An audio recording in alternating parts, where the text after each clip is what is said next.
नमस्कार दोस्तों। आज हम एक ऐसे विषय पर बात करेंगे जो जीवन की सबसे कठिन परिस्थितियों में भी शांति और स्थिरता बनाए रखने की कला सिखाता है। यह है स्टोइसिज्म, जिसे हिंदी में स्टोइक दर्शन कहा जा सकता है। स्टोइक दर्शन प्राचीन ग्रीक और रोमन विचारधारा पर आधारित है। इसकी नींव लगभग 300 ईसा पूर्व जेनो ऑफ सिटियम ने रखी थी और इसे प्रसिद्धि दिलाई महान दार्शनिकों ने, जैसे सेनेको, एपिक्टेटस और मार्कस ऑरेलियस। यह दर्शन हमें सिखाता है कि जीवन में सुख और दुख का संतुलन कैसे बनाए रखें। स्टोइक दर्शन के केंद्र में एक महत्वपूर्ण सिद्धांत है। हम अपने जीवन की परिस्थितियों को नियंत्रित नहीं कर सकते, लेकिन उन पर अपनी प्रतिक्रिया पूरी तरह हमारे नियंत्रण में है। यह विचार हमें यह समझने में मदद करता है कि बाहरी घटनाएं हमारी खुशी या दुख का कारण नहीं बनती। यह हमारे विचार और दृष्टिकोण हैं जो इन्हें परिभाषित करते हैं। स्टोइक दर्शन के 4 स्तंभ हैं। 1. व्यवहारिक बुद्धिमत्ता। यह हमें यह सिखाती है कि हमें कौन सी चीज़ों को महत्व देना चाहिए, कौन कौन सी चीज़ों को अनदेखा करना चाहिए। 2. नैतिक साहस।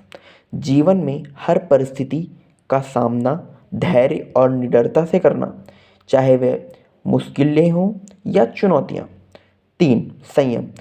भावनाओं और इच्छाओं को संतुलन में रखना। यह न अधिक उत्साह में बहने की बात करता है और ना ही दुख में डूबने की। 4. न्याय।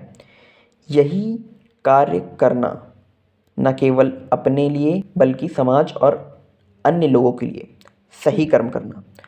एपिक्टेटस का एक प्रसिद्ध वाक्य है, जो चीज़ें हमारे नियंत्रण में हैं वे हमारी इच्छाएं हैं, हमारे निर्णय और हमारे कर्म बाकी सब चीज़ें बाहर की हैं। इसका मतलब है कि हमें उन चीज़ों पर ध्यान केंद्रित करना चाहिए जिन्हें हम बदल सकते हैं और बाकी को स्वीकार करना चाहिए। प्राचीन रोम के सम्राट मार्कस ऑरेलियस, जिन्हें फिलॉसफर किंग भी कहा जाता है, ने अपनी डायरी में लिखा, यदि आप जीवन में शांति चाहते हैं तो इन चीज़ों को छोड़ दें जिन पर आपका कोई नियंत्रण नहीं है।